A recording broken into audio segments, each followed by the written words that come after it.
മാധുരപൂർണ്ണ പ്രശോഭിതം ഈ ജീവിതം, ആർദ്രമാം ദൈവസ്നേഹം നിറയും പൂവനം. മാധുരപൂർണ്ണ പ്രശോഭിതം ഈ ജീവിതം, ആർദ്രമാം ദൈവസ്നേഹം നിറയും പൂവനം.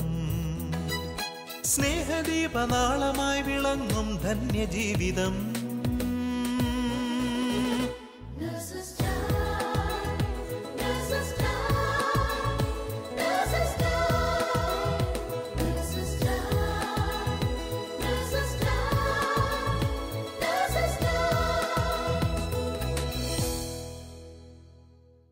ഈശോ മിശിഹായ്ക്ക് സ്തുതിയായിരിക്കട്ടെ.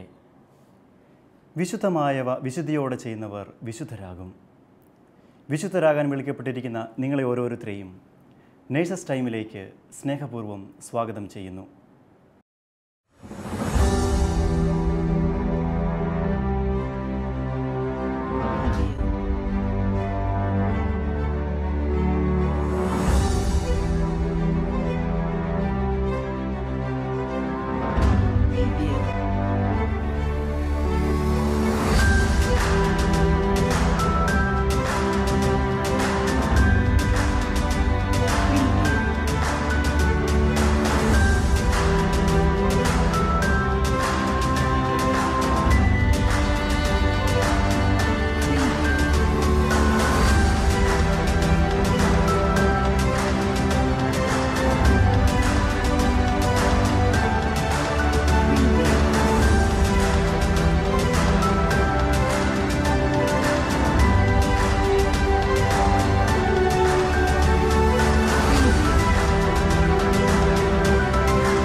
നേഴ്സസ് ടൈമിൻ്റെ വിശുദ്ധരെ പറ്റിയുള്ള കഴിഞ്ഞ മാസത്തെ എപ്പിസോഡിലൂടെ ഞാനും ഒരു വിശുദ്ധനായി അല്ലെങ്കിൽ ഞാനും ഒരു വിശുദ്ധയായി മാറേണ്ടവരാണ് എന്നുള്ള ഉറച്ച ബോധ്യം ധാരാളം പേർക്ക് ലഭിച്ചതിനെയോർത്ത് ഈശോയ്ക്ക് നന്ദി പറയുന്നു.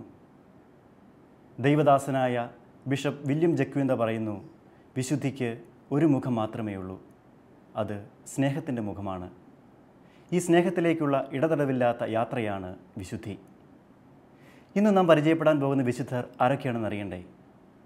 ബഹ്റൈനിലെ നേഴ്സസിനെ നമുക്ക് ശ്രവിക്കാം. Praise the lord. 1 കൊറിന്തോസ് 1:2.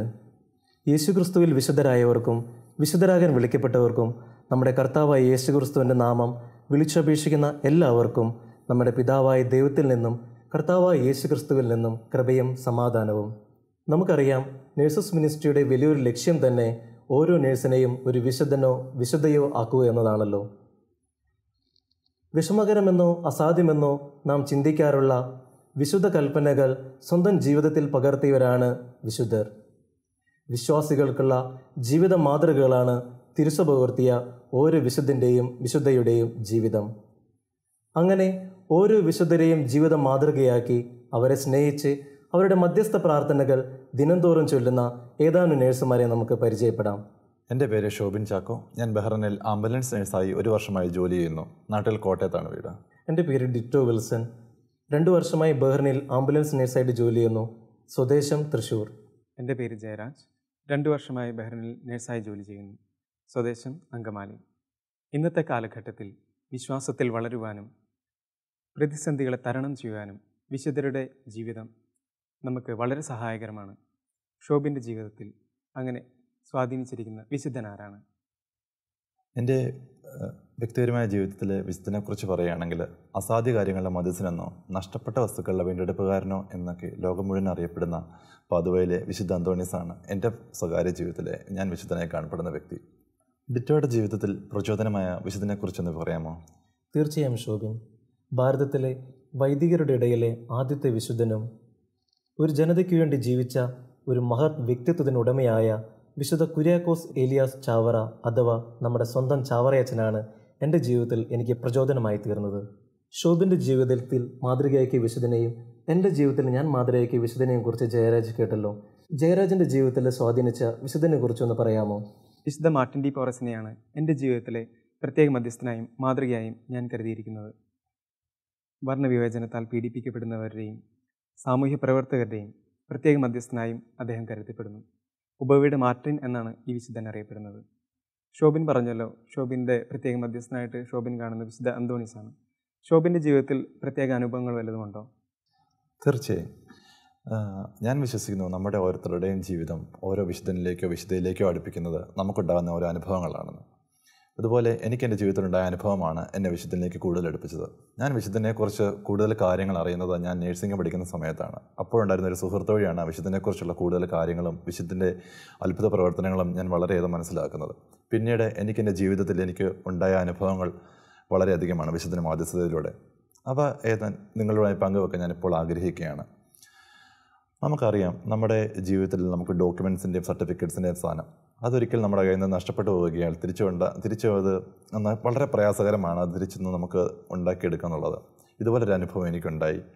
എൻ്റെ ജീവിതത്തിൽ ഒരിക്കൽ എൻ്റെ കുറേ സർട്ടിഫിക്കറ്റ്സ് എൻ്റെ കയ്യിൽ നിന്ന് മിസ്സാവുകയുണ്ടായി. വളരെ കഷ്ടപ്പെട്ടു ഞാനത് തിരിച്ചെടുക്കാനായിട്ട്. പക്ഷേ ഒരു തരത്തിലും എനിക്കത് സാധിച്ചില്ല. അപ്പോഴാണ് നഷ്ടപ്പെട്ട വസ്തുക്കളുടെ വീണ്ടെടുപ്പുകാരനായ വിശുദ്ധ അന്തോണീസിനോട് ഞാൻ മാധ്യസ്ഥം അപേക്ഷിക്കുകയും അതുവഴിയായി വളരെ അത്ഭുതകരമായി എനിക്ക് എൻ്റെ സർട്ടിഫിക്കറ്റുകൾ തിരിച്ച് ലഭിക്കുകയും ഉണ്ടായത്. അതുമാത്രമല്ല, ഞാൻ ഇന്നിവിടെ ബഹ്റിനിലിരിക്കാൻ കാരണം തന്നെ വിശുദ്ധ അന്തോണീസ് പുണ്യാളൻ്റെ മാധ്യസ്ഥമാണെന്ന് ഞാൻ ഇപ്പോഴും വിശ്വസിക്കുന്നു. കാരണം ഈ ബഹ്റിനിലേക്കുള്ള ഇൻ്റർവ്യൂവിന് അവർ ചോദിച്ചത് 4 വർഷത്തെ എക്സ്പീരിയൻസ് ആയിരുന്നു. എനിക്ക് ആ സമയത്തുണ്ടായിരുന്നത് 2 വർഷത്തെ എക്സ്പീരിയൻസ് ആണ്. എൻ്റെ കൂടെ ഉണ്ടായിരുന്നവർക്ക് എല്ലാവർക്കും 4-5 വർഷം എക്സ്പീരിയൻസ് ആയവരുമായിരുന്നു. അവരെല്ലാവരും ഇൻ്റർവ്യൂവിന് പോകുന്നത് കേട്ടപ്പോൾ എനിക്ക് ഒരു ആഗ്രഹം തോന്നി, അങ്ങനെ ഒരു ഇൻ്റർവ്യൂവിന് പങ്കെടുക്കണമെന്ന്. ഞാനപ്പം വിശുദ്ധൻ്റെ മാധ്യസ്ഥം യാചിക്കുകയും എനിക്കങ്ങനെ ഇൻ്റർവ്യൂവിന് പോകണമെന്ന് തോന്നുകയും ഉണ്ടായി. അങ്ങനെ വളരെ കഷ്ടപ്പാടുകൾ സഹിച്ചാലും ഞാൻ ഇൻ്റർവ്യൂവിന് ചെല്ലുകയും അത്ഭുതകരമായി എനിക്ക് ആ ഇൻ്റർവ്യൂവിന് സെലക്ഷൻ ലഭിക്കുകയും ഉണ്ടായി. അന്ന് അവർ പറഞ്ഞിരുന്നത് ഒരു 3 മാസത്തെ കാലാവധി കൊണ്ടുകൂടി നമുക്ക് പോകാൻ പറ്റുമെന്നാണ് പറഞ്ഞിരുന്നത്. പക്ഷേ അതൊരു 7-8 മാസം വരെ താമസിച്ചപ്പോഴും ഞങ്ങളെല്ലാവരും ഭയങ്കര ഡെസ്പായി. പക്ഷേ ആ സമയത്തും വിശുദ്ധൻ്റെ മാധ്യസ്ഥം ഞാൻ വളരെയേറെ യാചിക്കുന്നുണ്ടായിരുന്നു. അതുകൊണ്ട് ഒന്നൊരു ദിവസം ഞാൻ ഇപ്പോഴും ഓർക്കുന്നു. ഒരു ദിവസം ഞാൻ ചൊവ്വാഴ്ച വിശുദ്ധൻ്റെ നൊവേന കഴിഞ്ഞിട്ട് വരുന്ന സമയത്താണ് എന്നെ ഏജൻസിയിൽ നിന്ന് വിളിക്കുന്നു. എൻ്റെ അടുത്ത് പറഞ്ഞു എൻ്റെ പ്രോസസ്സിങ് എല്ലാം ശരിയായി, വിസ വന്നിട്ടുണ്ട്, എല്ലാം ചെയ്യാൻ പറഞ്ഞിട്ട്. അന്ന് എനിക്കത് മനസ്സിലായി, വിശുദ്ധൻ്റെ ഒരു മാധ്യസ്ഥം എൻ്റെ ജീവിതത്തിൽ എനിക്ക് എന്തുമാത്രം അനുഗ്രഹമാണ് തന്നിരുന്നത്. മാത്രമല്ല, അന്ന് എൻ്റെ കൂടെ ഉണ്ടായിരുന്ന ഒരു 6-7 പേരിനകത്ത് അവർക്ക് എക്സ്പീരിയൻസ് ഉള്ളവരാണ് ആയിട്ട് പോലും ഇപ്പോഴും അവർക്ക് ഇവിടെ വരാൻ സാധിച്ചിട്ടില്ല. എനിക്ക് മാത്രമേ ഇന്ന് ഈ ഒരു ബഹ്റൈൻ രാജ്യത്ത് വരാനും ഇവിടെ ജോലി ചെയ്യാനുള്ള ഒരു ഭാഗ്യം വിശുദ്ധൻ്റെ മാധ്യസ്ഥം വഴിയേ ലഭിച്ചിട്ടുള്ളൂ. അത്ഭുതകരമായുള്ള ഒരു പ്രവർത്തനങ്ങളാണ് സ്വന്തം ജീവിതത്തിൽ സംഭവിച്ചത്. അത് തന്നെ, അതെ. ഈ ഒരു വിശുദ്ധൻ്റെ മാധ്യസ്ഥം ഞാനത് കാരണം ഇപ്പോഴും ഞാൻ യാചിക്കുന്നു വിശുദ്ധൻ്റെ മാധ്യസ്ഥം. ഡീറ്റെയിലേക്ക് വരികയാണെങ്കിൽ വിശുദ്ധ ചാവറച്ചൻ്റെ മാധ്യസ്ഥം വഴി ഡീറ്റെയിലേക്ക് ഉണ്ടായിരിക്കുന്ന അനുഭവങ്ങൾ എന്തൊക്കെയാണെന്ന് പറയാമോ? എൻ്റെ വ്യക്തിപരമായ ജീവിതത്തിൽ ചാവറയച്ചൻ ഇടപെട്ടത് ഞാൻ പോലും അറിയാതെ തന്നെയായിരുന്നു. എൻ്റെ അനുഭവം ഞാൻ വിവരിക്കുകയാണെങ്കിൽ, ഞാൻ ബഹ്റിനിൽ വരുന്നതിന് 2 വർഷം മുമ്പ്, അതിനും ഏതാനും മാസങ്ങൾക്ക് മുമ്പ്, നമുക്കറിയാം നമ്മൾ പുറത്തൊക്കെ പോകുമ്പോൾ നമ്മുടെ വിരുന്നിന് നമ്മുടെ ബന്ധുവീട്ടിലൊക്കെ പോകുന്നത്. അതുപോലെ ഞാൻ എൻ്റെ സിസ്റ്റർ ആൻറ്റിയെ കാണുവാനായിട്ട് അട്ടപ്പാടിയിലെ മഠത്തിലേക്ക് ഞാൻ പോവുകയും അവിടുന്ന് തിരികെ പോകുന്ന സമയത്ത് ആൻറ്റി എനിക്ക് 2 പുസ്തകങ്ങൾ എനിക്ക് സമ്മാനമായിട്ട് തന്നു. അത് 2ഉം ചാവറയച്ചൻ്റെ പുസ്തകങ്ങളായിരുന്നു.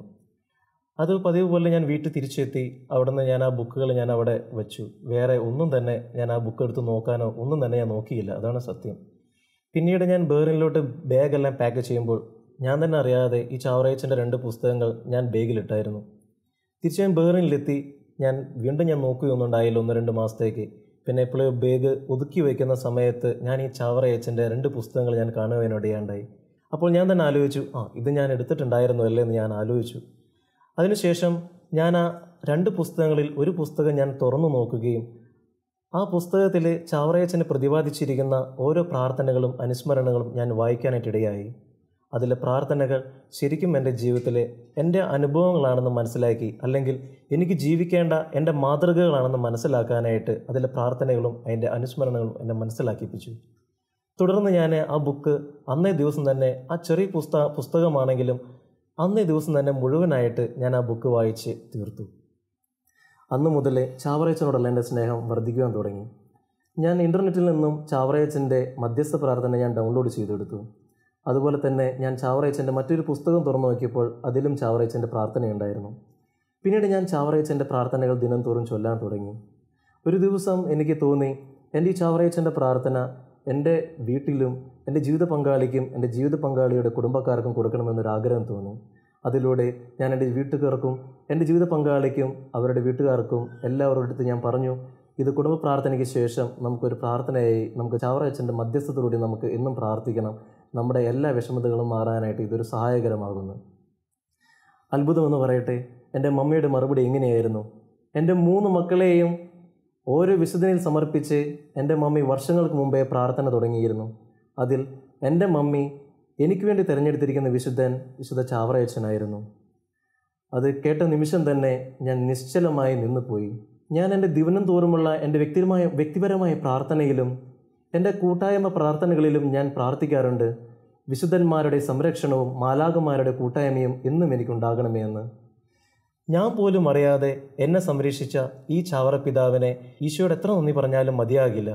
എൻ്റെ കൂടെയുള്ള ഈ വിശുദ്ധൻ ഈ ചാവറ പിതാവാണെന്ന് ഞാൻ അന്ന് മനസ്സിലാക്കി. മമ്മി പിന്നീട് അതിനുശേഷം പറഞ്ഞു, മോനെ, നിൻ്റെ ജോലി കാര്യത്തിനും നിൻ്റെ വിവാഹത്തിനും മധ്യസ്ഥനായി പ്രാർത്ഥിച്ച ഈ വിശുദ്ധനെ നീ തുടർന്ന് പ്രാർത്ഥിച്ചു കൊള്ളുക.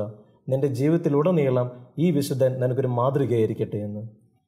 അങ്ങനെ ഈ ഒരു അനുഭവമാണ് എന്നെ ഈ മധ്യസ്ഥനിലോട്ട് ദിനം തോറും മധ്യസ്ഥ പ്രാർത്ഥനകളും ഇതിൻ്റെ നൊവേനകളും മുടക്കാതെ ചൊല്ലുവാനായിട്ട് എന്നെ പ്രചോദിപ്പിച്ചത്. ഭാരതത്തിൽ അത്ര സുപരിചിതനല്ലാത്ത ഒരു വിശുദ്ധനാണ് മാർട്ടിൻ ഡി പോറസ്.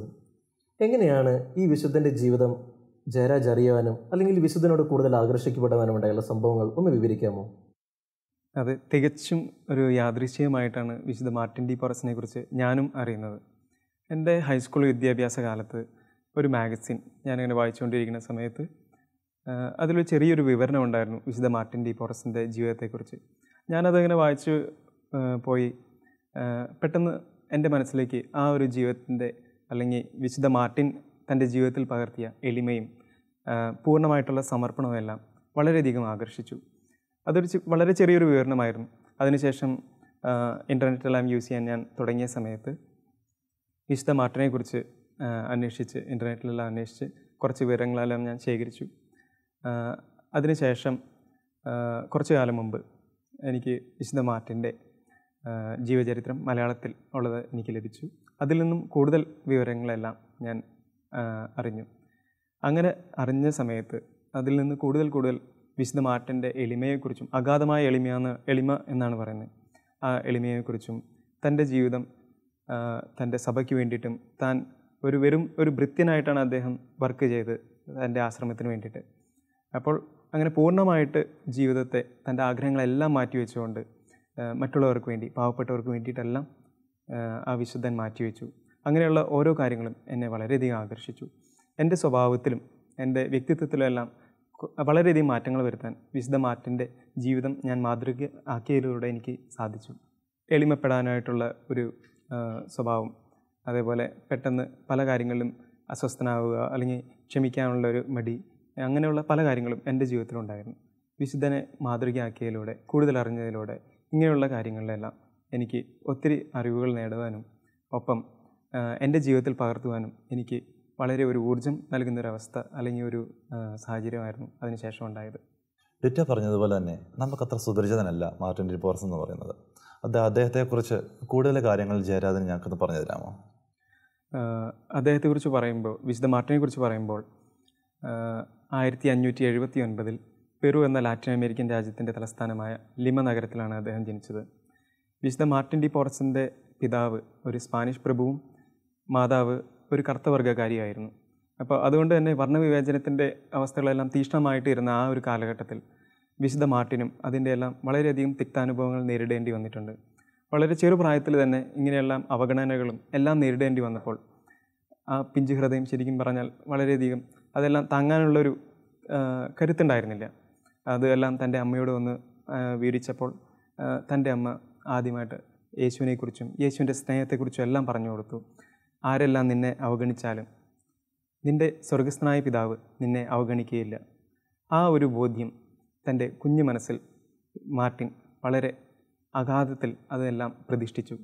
അന്നു മുതൽ വിശുദ്ധ മാർട്ടിൻ തൻ്റെ യേശുവിൻ്റെ സ്നേഹത്തിൽ അടിയുറച്ച് വിശ്വസിച്ചുകൊണ്ട് മറ്റുള്ളവർക്ക് വേണ്ടി പ്രവർത്തിക്കുവാനും സ്വന്തം ഒരു ദാരിദ്ര്യാവസ്ഥയിലായിരുന്നിട്ട് പോലും അതെല്ലാം മറന്നുകൊണ്ട് തനിക്ക് കിട്ടുന്ന എന്തും മറ്റുള്ളവർക്കും പാവപ്പെട്ടവർക്കും എല്ലാം കൊടുക്കാനും എല്ലാം ആരംഭിച്ചു.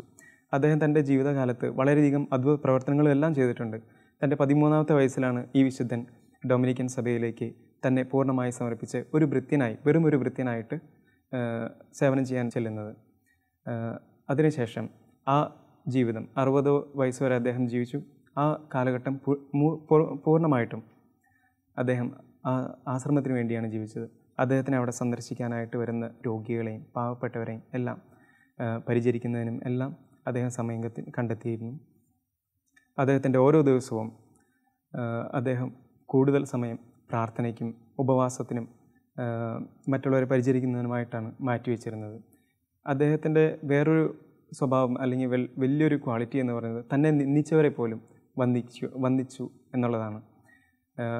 വർണ്ണവിവേചനത്തിൻ്റെ എല്ലാം ആ കാലഘട്ടത്തിൽ വളരെയധികം പരിഹാസങ്ങളെല്ലാം ഏറ്റുവാങ്ങിയെന്ന് നമ്മൾ പറഞ്ഞല്ലോ. സ്വന്തം പിതാവിൽ നിന്ന് വരെ അദ്ദേഹത്തിന് അങ്ങനെയുള്ള അവഗണനകളെല്ലാം ഉണ്ടായിരുന്നു.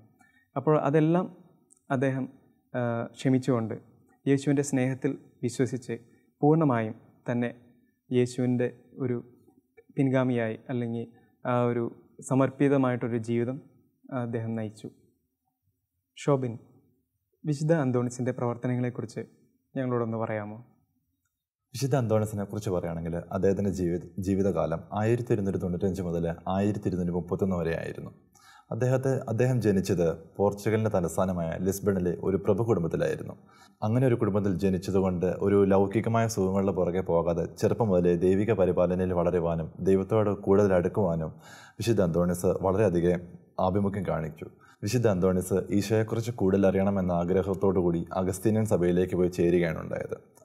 അവിടെ വെച്ച് അദ്ദേഹം കുറേ ഫ്രാൻസിസ്കൻ സന്യാസിമാരെ പരിചയപ്പെടുകയും അതുവഴി ഈശോയിൽ ഒരു രക്തസാക്ഷിയാകണമെന്ന ഒരു ആഗ്രഹം ഉണ്ടാവുകയും ചെയ്തു. അങ്ങനെ ഒരു ആഗ്രഹത്തിൻ്റെ പൂർത്തീകരണത്തിന് വേണ്ടിയാണ് അദ്ദേഹം ഫ്രാൻസിസ്കൻ സഭയിലേക്ക് ചേർന്നത്. ഫ്രാൻസിസ്കൻ സഭയിൽ ചേർന്ന ശേഷം വളരെയധികം നാളുകൾ അദ്ദേഹം മതപഠനത്തിനും അങ്ങനെയുള്ള മറ്റു കാര്യങ്ങൾക്കുമായി സമയം ചെലവഴിക്കുകയുണ്ടായി. ആ സമയത്ത് അദ്ദേഹത്തിന് വളരെയധികം ജ്ഞാനം ലഭിക്കുകയും ചെയ്തു. അദ്ദേഹത്തെക്കുറിച്ച് പറയുകയാണെങ്കിൽ ജീവിച്ചിരുന്ന കാലത്ത് തന്നെ ഉണ്ണീശോയെ കയ്യിലെടുക്കാനും അതുപോലെ തന്നെ പരിശുദ്ധ മാതാവിനോട് സംസാരിക്കാനുള്ളൊരു ഭാഗ്യമുണ്ടായ വ്യക്തി കൂടിയാണെന്ന് പറയാം അദ്ദേഹം. 1231 അദ്ദേഹത്തിൻ്റെ 36ാമത്തെ വയസ്സിൽ അദ്ദേഹം ഈ ലോകത്തിൽ നിന്ന് വിട പറയുന്നത്. അതിനുശേഷം വിശ്വാസികളുടെ തുടർച്ചയായ ആവശ്യത്തെ തുടർന്ന് 1232 അദ്ദേഹം മരിച്ച് 1 വർഷം തികയുന്നതിന് മുമ്പ് തന്നെ അദ്ദേഹത്തിന് വിശുദ്ധ പദവി കൊടുക്കുവാനായിട്ട് ഗ്രിഗറി 9 മാർപ്പാപ്പ തീരുമാനമെടുക്കുകയും അങ്ങനെ അദ്ദേഹത്തിന് ആ ഒരു സമയത്ത് തന്നെ 1 വർഷത്തിന് അകത്ത് തന്നെ വിശുദ്ധ പദവി കൊടുക്കുകയും വിശുദ്ധനായി പ്രഖ്യാപിക്കുകയും ചെയ്തു. അദ്ദേഹത്തിന് വിശുദ്ധ പദവി കൊടുക്കുന്ന സമയത്ത് ലിസ്ബണിലെ പള്ളികളിൽ പള്ളിമണികൾ തനിയെ മുഴങ്ങുകയും അവിടെ ആകെ പരിമളം പരക്കുകയും ചെയ്തു. മാത്രമല്ല അനേകം ആൾക്കാർക്ക് രോഗശാന്തി ഉണ്ടാവുകയും ചെയ്തു. ചാവറയച്ചൻ്റെ ആത്മീയ പ്രവർത്തനത്തെ പറ്റിയും അദ്ദേഹത്തിൻ്റെ മധ്യസ്ഥ മുഖേന രോഗശാന്തി ലഭിച്ചവരെ പറ്റി ഒന്ന് പറയാമോ? 1805-1871 കാലഘട്ടത്തിൽ സഭയ്ക്ക് വേണ്ടി ജീവിച്ച ചാവറയച്ചൻ ഒരു പുരോഹിതനായി, വികാരി ജനറലായി, സാമുദായിക നേതാവായി, വിദ്യാഭ്യാസ പ്രവർത്തകനായി സഭയ്ക്ക് വേണ്ടി ചെയ്ത ആത്മീയ കാര്യങ്ങളും പിന്നിട്ട നാഴികക്കല്ലുകളും ഒട്ടനവധിയാണ്.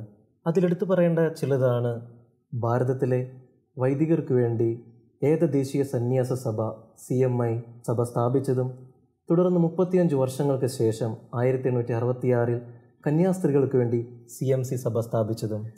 ഇതിലൂടെ ചാവറയച്ചൻ വൈദികരുടെയും സന്യസ്തരുടെയും പ്രത്യേക മധ്യസ്ഥനായി മാറി. കേരളത്തിലെ കത്തോലിക്ക സഭയുടെ ആദ്യത്തെ സ്കൂൾ കോട്ടയം മാന്നാനത്ത് സ്ഥാപിക്കുകയും പിന്നീട് 18 വർഷങ്ങൾക്ക് ശേഷം ഒരു പള്ളിക്ക് ഒരു പള്ളിക്കൂടം എന്ന ആശയം നടപ്പിലാക്കിയതും ചാവറയച്ചനാണ്. തുടർന്ന് പാവപ്പെട്ട വിദ്യാർത്ഥികൾക്ക് ഉച്ചഭക്ഷണം, അതിനായി നെൽകൃഷിയും സൗജന്യമായി പാഠപുസ്തക വിതരണവും അച്ഛൻ നടത്തിയത് കേരള കത്തോലിക്ക സഭയുടെ വിദ്യാഭ്യാസ സംസ്കാരത്തെ ഒത്തിരി മെച്ചപ്പെടുത്തുവാനായിട്ട് കാരണമായിട്ടുണ്ട്.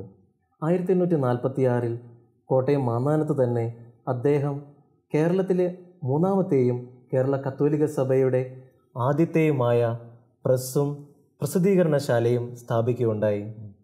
നമുക്കറിയാം നസ്രാണി ദീപിക എന്ന ദിനപത്രത്തെക്കുറിച്ച്. ഇന്നത്തെ ദീപിക ദിനപത്രം അതിൻ്റെ ഉത്ഭവവും ഈ അച്ചടിശാലയിൽ നിന്ന് തന്നെയായിരുന്നു. കേരള ക്രൈസ്തവ സഭയ്ക്ക് ആദ്യമായി കുരിശിൻ്റെ വഴി പ്രചരിപ്പിച്ചതും ഞായറാഴ്ചകളിൽ പള്ളിയിലെ പ്രസംഗങ്ങൾ നിർബന്ധമാക്കിയതും അച്ഛൻ്റെ അവിസ്മരണീയമായ പ്രവർത്തന നേട്ടങ്ങളിൽ ഒന്ന് തന്നെയാണ്. ഇനിയും ഒട്ടനവധി ആത്മീയ പ്രവർത്തനങ്ങൾ സഭയ്ക്ക് ചാവറച്ചനയിലൂടെ നേടിയിട്ടുണ്ട്. അതിൻ്റെ ഫലമായി 1986 ഫെബ്രുവരി 8 ചാവറയച്ചൻ ഭാരതത്തിലെ ആദ്യത്തെ വാഴ്ത്തപ്പെട്ടവനായി. അവിടുന്ന് കുറേ വർഷങ്ങൾക്ക് ശേഷം അച്ഛൻ്റെ മാധ്യസ്ഥ സഹായത്താൽ രോഗശാന്തി ലഭിച്ച മരിയ എന്ന മകളുടെ കോങ്കണ്ണ് മാറ്റിക്കൊണ്ട് ചാവറയച്ചൻ സ്വയം വിശുദ്ധിയിലേക്ക് നയിക്കുകയായിരുന്നു.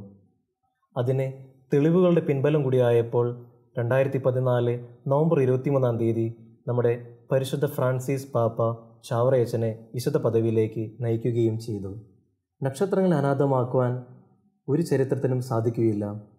അതുപോലെ തന്നെയാണ് ചാവറയച്ചൻ്റെ ഇതിഹാസമായ മാറുന്ന അനുഭവങ്ങളും സ്മരണകളും ഒരു കാലത്തിനും ഒരു ചരിത്രത്തിനും മാറ്റുവാൻ സാധിക്കുകയില്ല. ജയരാജ് പറയുകയുണ്ടായല്ലോ, വിശുദ്ധ മാർട്ടിൻ ഡി പോറസ് ഒരു മിറാക്കുലസ് നേഴ്സാണെന്ന്. എങ്ങനെയാണ് ഈ വിശുദ്ധന് ഇങ്ങനൊരു നാമവിശേഷണം ലഭിച്ചതെന്ന് പറയാമോ? അതെ, വിശുദ്ധ മാർട്ടിൻ ഒരു മിറാക്കുലസ് നേഴ്സ് എന്നും അറിയപ്പെട്ടിരുന്നു. കാരണം എന്തെന്നാൽ അദ്ദേഹത്തിന് അത്ഭുത സഞ്ചാരത്തിനുള്ള ഒരു കഴിവ് കൂടി ഉണ്ടായിരുന്നു. വിശുദ്ധ മാർട്ടിൻ 13-ാം വയസ്സിൽ ഡൊമിനിക്കൻ ആശ്രമത്തിൽ ചേരുന്നതിന് മുമ്പ് ഒരു ഡോക്ടറിൻ്റെ സഹായിയായിട്ടെല്ലാം വർക്ക് ചെയ്തിരുന്നു. അപ്പോൾ അവിടെ നിന്ന് തന്നെ രോഗികളെ പരിചരിക്കുന്ന കാര്യമെല്ലാം വളരെ നന്നായിട്ട് അദ്ദേഹത്തിന് അറിയാമായിരുന്നു. പിന്നെ അത്ഭുത സഞ്ചാരത്തിനുള്ള കഴിവുണ്ടായിരുന്നുകൊണ്ട് പലപ്പോഴും പൂട്ടിയിട്ടിരുന്ന മുറികളിലെല്ലാം പലപ്പോഴും പല രോഗികളെല്ലാം അവർ അവശരായി കിടന്ന അവസ്ഥകളിലെല്ലാം ഒരു അത്ഭുതമായിട്ട് ആ വാതിലൊന്നും തുറക്കാതെ തന്നെ അദ്ദേഹത്തിന് അത് ഉള്ളിൽ ചെല്ലുവാനും അവരെ പരിചരിക്കാനുമെല്ലാം കഴിഞ്ഞിരുന്നു. അതുകൂടാതെ വിശുദ്ധ മാർട്ടിൻ പരിചരിക്കുന്ന രോഗികളെല്ലാം വളരെ പെട്ടെന്ന് തന്നെ രോഗസൗഖ്യമെല്ലാം പ്രാപിച്ചിരുന്നു. അങ്ങനെ ആ ജനങ്ങൾക്കിടയിൽ വിശുദ്ധ മാർട്ടിൻ ഒരു മിറാക്കുലസ് നേഴ്സ് എന്നും അറിയപ്പെടാൻ തുടങ്ങി. മരണത്തിന് ശേഷമല്ല ഒരുവൻ വിശുദ്ധനായിത്തീരുന്നത്, ദൈവകൽപ്പനകൾ പാലിക്കുകയും വിശുദ്ധിയോടെ ജീവിക്കുകയും ചെയ്യുമ്പോഴാണ് ഒരു വ്യക്തി വിശുദ്ധനോ വിശുദ്ധയോ ആയിത്തീരുന്നത്. നമ്മുടെ വിശുദ്ധരെല്ലാം മുൻപേ പോയ വിശുദ്ധരെ മാതൃകയാക്കിയവരാണ്. നമുക്കും ഓരോ വിശുദ്ധരെ മാതൃകയാക്കാം. അങ്ങനെ ഓരോ നേഴ്സും ഒരു വിശുദ്ധനും വിശുദ്ധയുമായി തീരട്ടെ.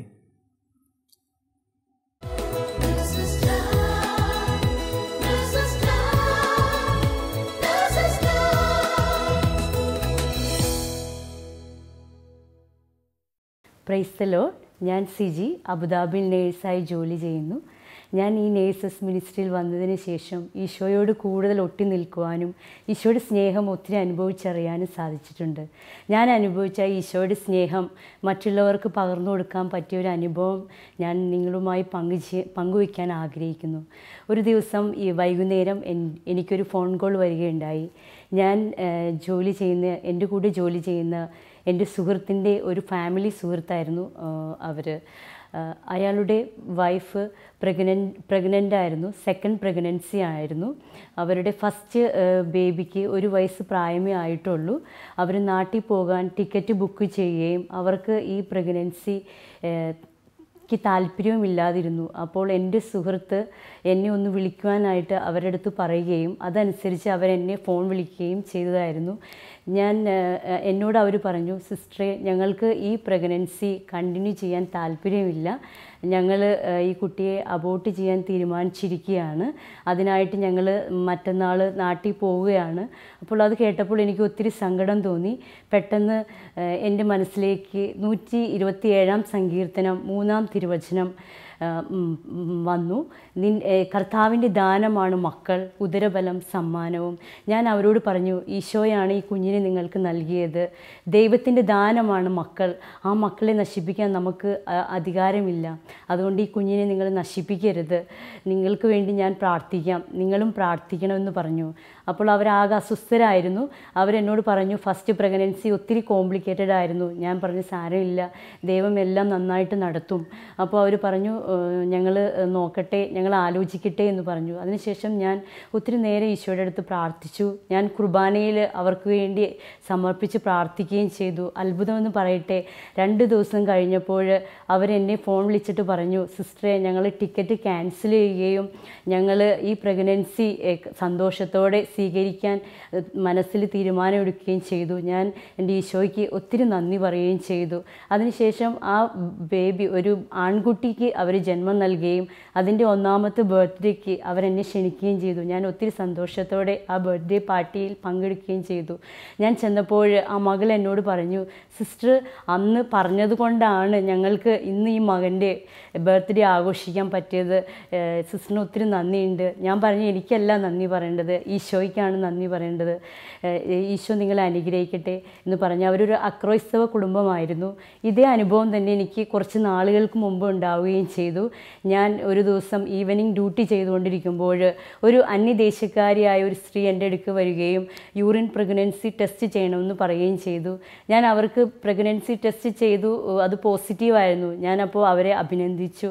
അപ്പോൾ അവർ ഒത്തിരി വിഷമത്തോടെ അവരുടെ ഫേസ് ആകെ മാറിപ്പോയി. അപ്പോൾ ഞാൻ ചോദിച്ചു, എന്താണ് കാരണം? അപ്പോൾ അവരെന്നോട് പറഞ്ഞു, ഞാൻ വിവാഹിതയാണ്, പക്ഷേ എനിക്കിപ്പോൾ ഹസ്ബൻഡ് ഇല്ല, എനിക്ക് 2 മക്കളുണ്ട്, എനിക്ക് ഉള്ളത് ബോയ് ഫ്രണ്ടാണ്, എൻ്റെ ഈ കുഞ്ഞിനെ എനിക്ക് കണ്ടിന്യൂ ചെയ്യാൻ പറ്റില്ല, ഞാൻ ഇതിനെ അബോർട്ട് ചെയ്യാൻ തീരുമാനിക്കാൻ പോവുകയാണ്.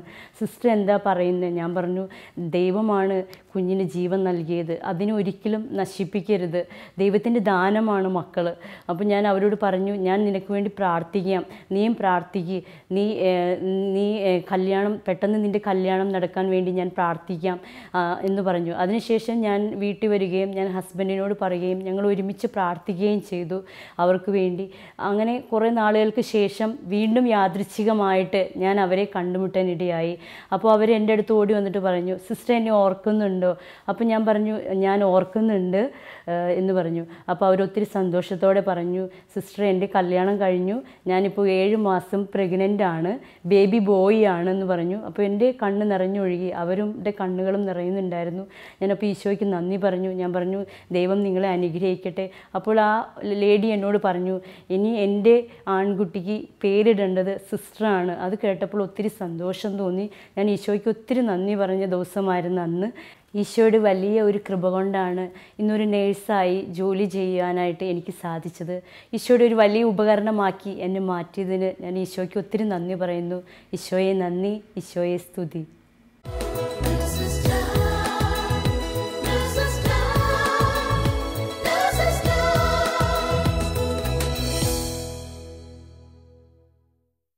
വിശുദ്ധ അന്തോനീസിനെയും വിശുദ്ധ മാർട്ടിൻ ഡി പോറസിനെയും വിശുദ്ധ ചാവറ കുര്യാക്കോസ് ഏലിയാസ് അച്ഛനെയും പറ്റി നാം കേട്ടല്ലോ.